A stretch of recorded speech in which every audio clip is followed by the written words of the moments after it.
बिस्मिल्लाहिर्रहमानिर्रहीम। नाज़रीन किराम, कुरान मजीद हमें मुनाफिकीन के इस रवैये के बारे में बताता है कि जब मदीने में वो मुसलमान के जो अहले सरवत थे, आसूदा हाल थे, जब वो अल्लाह की राह में ख़र्च करते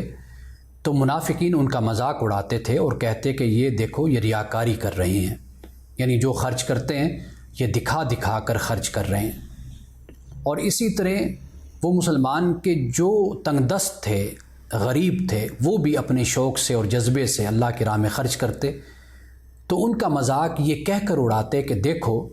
भला इनके इस ख़र्च करने से कौन सा इनकलाब आने वाला है, भला इससे क्या तब्दीली आएगी, क्या हो सकता है। यानी अल्लाह सुब्हानहू व तआला ने मुनाफिकीन के इस रवैये का कुरान मजीद में बयान करके हमें एक नसीहत की है, इसलिए कि हमारे माशरे में भी ये एक रवैया पाया जाता है कि अगर कोई अहले वसअत और अहले सरवत जब अल्लाह की राह में ख़र्च करता है और ज़्यादा ख़र्च करता है तो उस पर तबसरा करने वाले लोग मौजूद होते हैं जो कहते हैं कि देखो ये रियाकारी के लिए, लोगों को दिखाने के लिए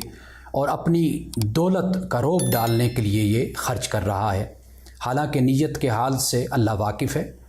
और इसी तरह अगर कोई गरीब आदमी 10 रुपये, 5 रुपये या 50 रुपये देता है तो देखने वाले उसका भी मजाक उड़ाते हैं या उस पर भी तबसरा करते हैं कि देखो ये क्या अल्लाह की राह में दे रहा है।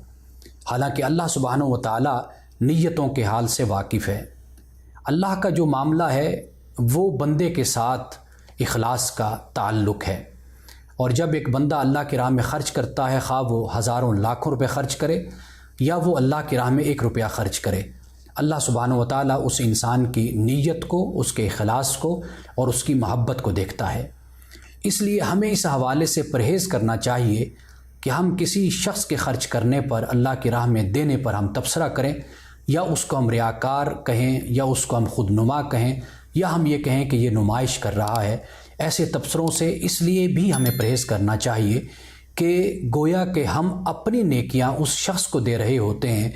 कि जिसके बारे में हम ये गुफ्तगू करते हैं।